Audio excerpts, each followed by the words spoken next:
Bonjour à tous, très chers créateurs de réalité. Dans cette vidéo, je parle du sujet d'utiliser votre intuition et votre bon jugement pour savoir si vous allez dans la bonne ou dans la mauvaise direction. Mais avant cela, j'aimerais rappeler que l'une des manières d'avoir une intuition claire, c'est de lâcher prise sur les émotions négatives qui pourraient entraver votre intuition. Je vous invite à découvrir ma formation de lâcher prise, dans laquelle vous apprendrez à lâcher prise notamment sur la honte, la culpabilité, la peur, la tristesse, l'envie et la colère et bien d'autres émotions. Vous apprendrez également comment lâcher prise et vous serez guidé dans des exercices pour lâcher prise sur les croyances négatives, les résistances et les pensées obsessionnelles. Tout un programme très chouette. Ce sujet d'utiliser son intuition comme ça pour savoir si on est dans la bonne ou dans la mauvaise direction. Eh bien, récemment, j'avais deux problèmes et il fallait que je trouve une solution. Et hier soir, je me suis dit, OK, je vais utiliser la technique d'intuition pour trouver la solution à mon problème. Et je reçois directement une réponse. La réponse m'est tombée sur la tête, boum, comme un coup de massue. C'était tellement évident. J'ai reçu des réponses aux deux problèmes. La solution était tellement claire, comme du cristal. C'était tellement évident, ça coule de source. Je me suis dit, mais pourquoi je n'ai pas utilisé ces techniques bien plus tôt? Et c'est l'une des manières comme laquelle vous pouvez trouver des solutions à vos problèmes en utilisant votre intuition. Si c'est possible pour vous, vous pouvez faire une méditation où vous demandez à votre sagesse intérieure de vous donner une réponse. Vous demandez à votre sagesse intérieure, est-ce que vous êtes dans la bonne ou dans la mauvaise direction, si c'est possible pour vous. Sur ma chaîne YouTube, il y a plusieurs méditations guidées pour vous assister à accomplir cela. Mais comment activer votre intuition si vous n'êtes pas une personne intuitive? Eh bien, voici la méthode pour activer votre intuition pour les personnes non intuitives. Eh bien, il suffit simplement de prendre votre temps, une journée, un après-midi calme, où vous avez au moins 1 heure, 2 heures, 3 heures. Vous prenez juste une bouteille d'eau et vous allez vous asseoir sur une chaise sans rien faire. Vous pouvez, au début de la session, vous pouvez noter je trouve une solution à tel problème. En fait, c'est mieux d'écrire j'ai la solution. Vous écrivez j'ai la solution ou j'ai trouvé, j'ai compris. Et puis, vous laissez dormir cela. Et vous vous posez sur le siège et vous lâchez prise. Vous ne pensez à rien de particulier. N'essayez pas de réfléchir ou de trouver une solution. Simplement permettez-vous d'être présent avec ce qui est. Permettez-vous d'être présent avec votre environnement. Cela va permettre à lâcher prise, à libérer cette sagesse intérieure, cette partie de vous qui a les réponses. Et une fois que vous aurez fini votre séance, vous recevrez une réponse, souvent sous forme d'idée. Cela viendra comme ça petit à petit. C'est l'une des manières d'activer votre intuition si vous n'êtes pas intuitif.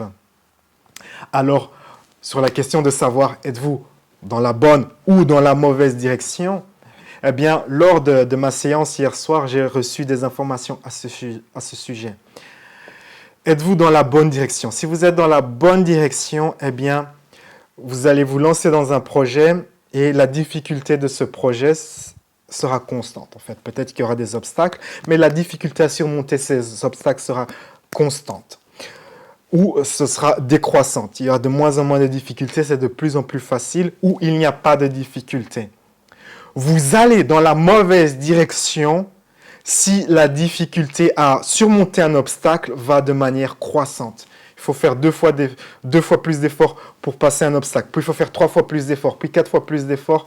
Cela signifie clairement que vous allez dans la mauvaise direction. Exemple.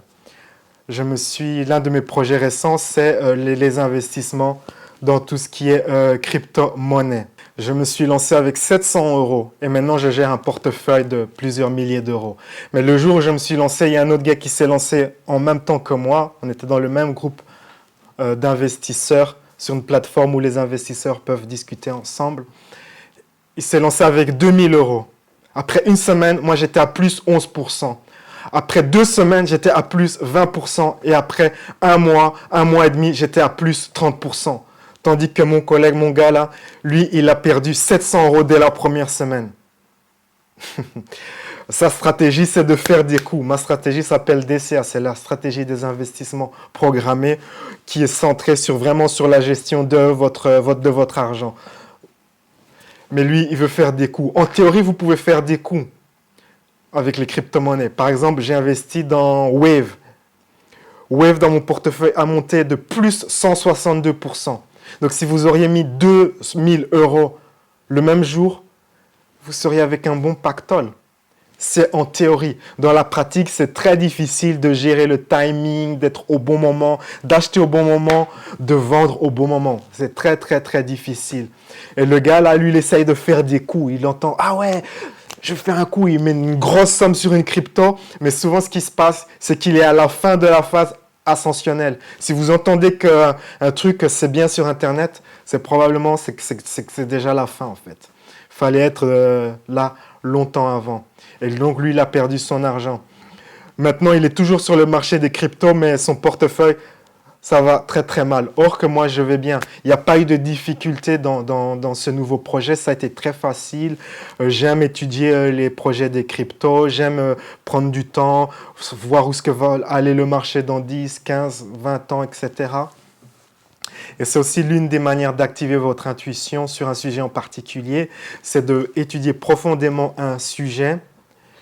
Et vous allez, au fil du temps, acquérir une intuition. Parfois, il y a des gens qui disent « Oui, mais les cryptos, c'est pas terrible, c'est mieux l'or. » L'or, c'est super. Moi aussi, j'achète de l'or. J'achète des lingots d'or, j'achète des pièces d'or. Mais les cryptos, sur le long terme, c'est un meilleur investissement. Et vous allez découvrir cela si vous vous permettez de vraiment longuement étudier le marché, les cryptos. Mais si vous faites juste comme ça un jugement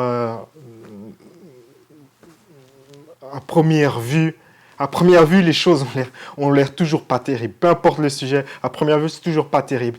Il faut vraiment se donner du temps pour étudier un sujet. Dans le futur, dans 10-15 ans, vous aurez des maisons totalement autonomes, gérées par des systèmes d'intelligence artificielle connectés à d'autres systèmes. Et ces systèmes utiliseront, comme ils sont autonomes, la maison autonome pour acheter des services, des biens à une autre entité autonome. Et ce sera avec des monnaies programmables, avec des monnaies, de l'argent qui a des fonctionnalités. Et les crypto-monnaies jouent ce rôle. Plusieurs crypto-monnaies, vous pouvez les programmer, mettre des données, mettre du data, mettre de la fonctionnalité. Et des systèmes autonomes d'intelligence artificielle peuvent gérer cela indépendamment des êtres humains. Dans ce contexte, l'or va pas jouer un grand rôle. Il va jouer le même rôle qu'aujourd'hui, en fait, de valeur refuge. Et donc, voilà, pour découvrir cela, il faut vraiment longuement étudier ce qui va se passer, les projets, tout ça. C'est un long investissement. Prenez du temps à vraiment étudier un sujet qui vous plaît et ça va vous permettre d'acquérir de l'intuition sur ce sujet. Si vous êtes comme ça, oui, ça fait 10 ans que j'essaie de percer dans le cinéma, mais ça va pas, ça fait 10 ans que j'essaie de percer dans ceci, cela.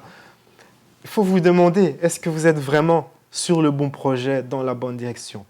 Exemple, je suis arrivé en Irlande en avril 2012. Le projet, c'était de me lancer dans la réalisation. En la fin mai 2012, j'ai commencé à travailler dans la réalisation.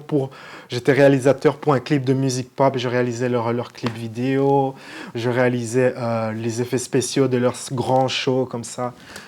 Et en octobre 2012, j'ai commencé à la réalisation d'une émission de télévision pour une chaîne là-bas en Irlande. Et je me souviens, c'est suite à la rencontre du gars qui allait devenir mon meilleur ami, Johnny. On est parti devant la direction de la chaîne de télévision, on a présenté le projet. Il a été approuvé en 1 semaine. Dans les 2 semaines, on était en production. Je me souviens qu'il